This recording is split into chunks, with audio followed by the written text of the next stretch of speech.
আসসালামু আলাইকুম সুপ্রিয় ভিউয়ার্স, আপনারা যারা বিভিন্ন ভাতার টাকা পেয়ে থাকেন এবং উপবৃত্তির টাকা পেয়ে থাকেন, আপনারা কিন্তু অধীর আগ্রহ ওয়েট করতেছেন আপনাদের অ্যাকাউন্টে কবে ভাতার টাকা আসবে।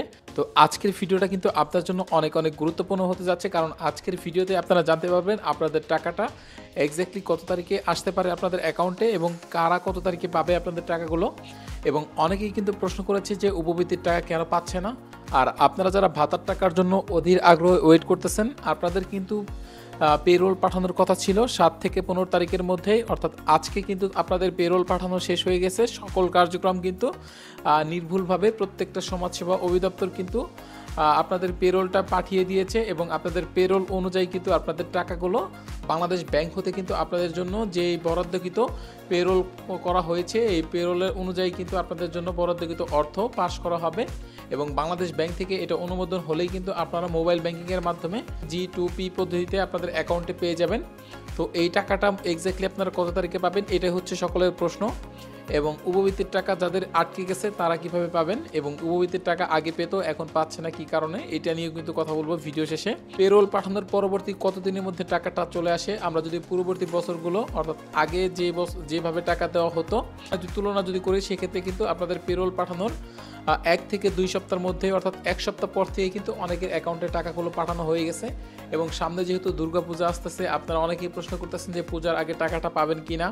পূজার আগে টাকাটা কিন্তু অনেকের ক্ষেত্রেই পাওয়ার সম্ভাবনা অনেকটাই রয়েছে, অর্থাৎ প্রত্যেকেই টাকা পাবে না, অর্থাৎ কিছু কিছু লোক কিন্তু আপনারা পূজার আগেই টাকাটা পেয়ে যাবেন। এবং পূজা যেহেতু হিন্দু ধর্মাবলম্বীদের সবচেয়ে বড় উৎসব, এই উৎসবের আগেই কিন্তু ভাতার টাকাগুলো দিয়ে দেওয়ার জন্য ট্রাই করবে এবং ক্লিয়ার করার জন্য ট্রাই করবে। এবং প্রত্যেকে কিন্তু মেইন কথা হচ্ছে আপনারা কবে টাকা পাবেন, মেইন কথা হচ্ছে আপনারা কিন্তু প্রত্যেকেই পূজার আগে অথবা এই মাসে সেপ্টেম্বর মাসে শেষ সপ্তাহে পাবেন না। এবং অনেকের ক্ষেত্রে টাকা দিতে দিতে অথবা পেতে পেতে কিন্তু অক্টোবরের প্রথম সপ্তাহ পর্যন্ত আপনাদের টাকা আপনাদের অ্যাকাউন্টে আসতে পারে। তো আপনাদের যে ভাতার টাকা রয়েছে সবার টাকা কিন্তু একসাথে পাঠানো কখনোই পসিবল না, আস্তে আস্তে পর্যায়ক্রমে সকলের অ্যাকাউন্টে টাকাগুলো পাঠানো হবে। আর ইতিমধ্যেই আর মাত্র কয়েকদিনের মধ্যেই কিন্তু আপনাদের অ্যাকাউন্টে টাকাগুলো পেয়ে যাবেন। আর কারা কারা টাকা পান অথবা পেয়েছেন অবশ্যই কমেন্ট বক্সে জানাবেন, যাতে করে আমরা নিশ্চিত হতে পারি, অথবা আপনারা এই ভিডিওতে যারা কমেন্ট করবে তারা কিন্তু নিশ্চিত হতে পারবে যে আপনার টাকাটা দেওয়া শুরু হয়ে গেছে কিনা। তো সবাই প্রত্যেকে অনেক বেশি বেশি কমেন্ট করবেন এবং ভিডিওটা শেয়ার করে দিবেন। আর আপনারা কিন্তু অবশ্যই নিশ্চিত থাকবেন যে আপনাদের টাকাগুলো কিন্তু বেশি যাচ্ছে, অর্থাৎ আগে যে টাকাগুলো পেয়েছেন সেই পূর্বের তুলনায় কিন্তু আপনাদের ভাতার পরিমাণ বৃদ্ধি পাবে। এবং আপনারা অবশ্যই সচেতন থাকবেন যাতে করে আপনাদের অ্যাকাউন্ট থেকে প্রতারক চক্র আপনাদের অ্যাকাউন্ট থেকে কোনোভাবেই আপনাদের ভাতার টাকা চুরি না করতে পারে অথবা নিয়ে যেতে না পারে। আপনাদের verification code, OTP code, pin number এইসব কিন্তু কাউকে দিবেন না, শুধুমাত্র এটা আপনারই কিন্তু ব্যক্তিগতভাবে আপনিই জানবেন, আর কাউকে শেয়ার করবেন না। এটা যেই হোক না কেন কোনোভাবেই কিন্তু ওটিপি অথবা পিন নাম্বার শেয়ার করা যাবে না।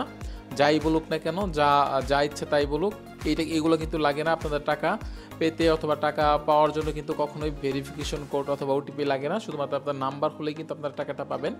আর যারা উপবৃত্তি এখনও পর্যন্ত পায়নি, আগে পেয়েছে, তাদের হচ্ছে নাম্বারের সমস্যা রয়েছে। শুধুমাত্র নগদের মাধ্যমে উপবৃত্তির টাকা সংগ্রহ করা যাবে, অথবা অন্য কোনো মোবাইল ব্যাংকিং অ্যাকাউন্টে কিন্তু টাকাটা পাবে না। তারা যারা এখনও পর্যন্ত আপনাদের নাম্বারটা আপডেট করেনি, তারা অবশ্যই আপনাদের মা বাবার এনআইডি কার্ড দিয়ে সিম কিনে সেই সিমেই তাদের এনআইডি কার্ড ব্যবহার করে একটি অ্যাকাউন্ট খুলে, নগদ অ্যাকাউন্ট খুলে তারপর সেটা স্কুলে জমা দিবেন। এবং কারো কোনো প্রশ্ন থাকলে ভাতা সংক্রান্ত অথবা অন্য কোনো বিষয়ে সেটা কিন্তু অবশ্যই করতে পারেন। আমি আপনাদের সমস্ত কমেন্টের রিপ্লাই দেওয়ার জন্য চেষ্টা করব। সবাই ভালো থাকবেন, সুস্থ থাকবেন এবং পরবর্তী ভিডিওতে আমাদের সাথেই থাকবেন। আল্লাহ হাফেজ।